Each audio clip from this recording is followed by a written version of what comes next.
Long before the bright lights of the America's Got Talent stage, the boy's world existed in a narrow alley on the outskirts of a small Filipino town. Morning sunlight slipped through rusted tin roofs, waking the neighborhood with the sound of motorbikes, barking dogs, and distant vendors calling out their goods. For him, mornings began early, not for school or play, but for survival. He would sit on the cracked concrete steps outside his family's tiny home, holding an old, scratched guitar that had lost its shine years ago. The strings were worn, some replaced with cheap alternatives, yet to him it was the most precious thing he owned. It was his voice before he ever learned to believe in his own. His family had very little. His father worked odd jobs when work was available, construction one week, fishing the next, while his mother tried to stretch every peso to feed the household. Some nights, dinner was nothing more than rice and a thin soup, but his parents always smiled, pretending it was enough.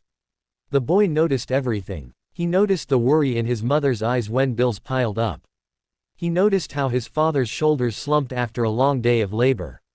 And somewhere deep inside, he decided that one day, he would help carry that weight. Music became his escape. When the world felt heavy, he sang. At first, it was just for himself, quietly humming melodies while sitting alone. Then he began singing on the streets, outside small stores and busy corners, where people hurried past with barely a glance. Sometimes someone would drop a few coins into his open guitar case. Other times, no one stopped at all. But he kept singing, not because of the money, but because music made him feel seen, even when the world ignored him.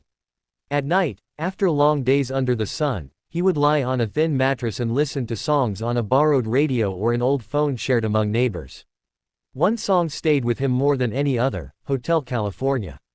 He didn't fully understand every word, but he felt its mystery, its sadness, its depth.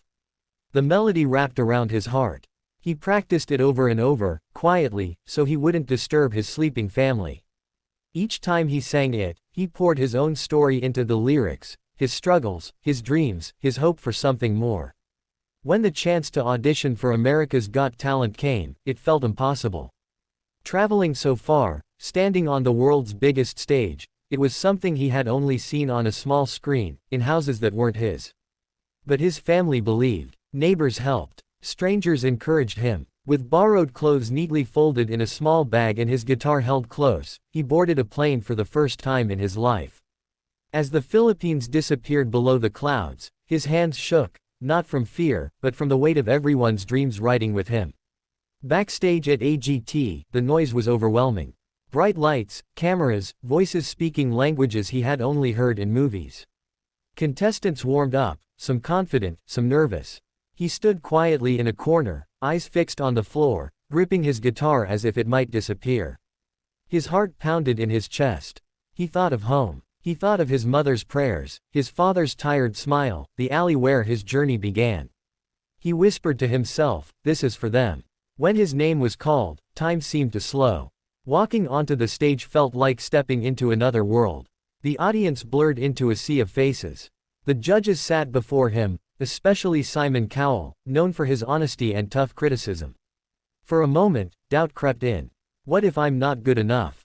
But then he remembered every night he sang under the stars, every coin earned, every tear held back. He took a deep breath. Before singing, he spoke softly. He told them where he came from, how music helped his family survive, how singing was his way of dreaming beyond poverty. His voice trembled, but his eyes were steady. The audience grew quiet. Even Simon listened carefully, his expression unreadable. In that silence, the boy stood not just as a contestant, but as a symbol of hope, ready to let the world hear his story through song. The moment the boy's fingers touched the strings of his worn guitar, a hush fell over the entire theater. It wasn't the kind of silence that comes from politeness, it was deep, instinctive, as if everyone sensed something important was about to happen. The bright stage lights reflected off the polished floor, but his focus was elsewhere. His eyes closed briefly, shutting out the massive audience, the cameras, and the pressure of the world's biggest talent stage. For a heartbeat, it was just him and the music, exactly like those nights back home when he sang under dim streetlights. The first notes of Hotel California drifted into the air, soft, careful, almost fragile. They weren't flashy or overproduced. They carried a quiet sadness, a haunting calm that wrapped around the room. His guitar didn't sound perfect, but it sounded real. Each note felt lived in, shaped by years of struggle and longing.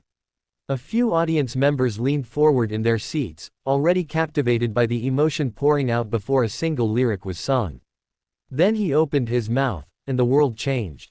His voice emerged low and steady, textured with pain, hope, and experience far beyond his years. It wasn't just singing, it was storytelling. The familiar lyrics took on a new meaning as if they had been written just for him. Every word felt personal, as though he were confessing secrets he had carried all his life. Gasps rippled through the crowd. Some people exchanged wide-eyed looks, silently asking, "Is this really coming from him?" Simon Cowell, known for his sharp critiques and reserved reactions, slowly leaned forward. His usual skepticism softened into curiosity, then into something deeper. He stopped taking notes. His eyes remained fixed on the boy, studying every breath, every rise and fall of the melody. The other judges were equally stunned. One pressed a hand to their chest, another nodded unconsciously in time with the music. As the song progressed, the boy grew more confident. His shoulders relaxed. His voice expanded, filling the massive theater with a raw, haunting power that sent chills down spines. He wasn't trying to impress anyone. He wasn't chasing applause. He was simply feeling the song, living inside it. The audience could sense that honesty, and it pulled them in completely. Midway through the performance, he closed his eyes again, tilting his head slightly as he reached a higher note. The sound was rich, controlled, and emotional. Tears welled up in the eyes of people who had never met him, never walked his streets, never shared his struggles, yet somehow felt connected to him in that moment. A woman in the audience wiped her face. A man shook his head in disbelief, whispering, "Unbelievable." The lighting shifted subtly, bathing the stage in warm gold tones that matched the emotion rising in the room. The boy's voice trembled, not from fear, but from feeling. Every lyric carried weight, like a memory being relived. It was as if his entire life, poverty, hope, sacrifice, dreams, had found a voice through this one song. As he reached the iconic chorus, his voice soared. The sound echoed through the auditorium, powerful yet controlled, carrying both strength and vulnerability. The audience felt it in their chests. The judges sat frozen, afraid that even a small movement might break the spell. Simon's expression had completely changed now. His eyes glistened, his jaw slightly tightened, the unmistakable look of someone witnessing something rare. The final verse arrived, slower and deeper.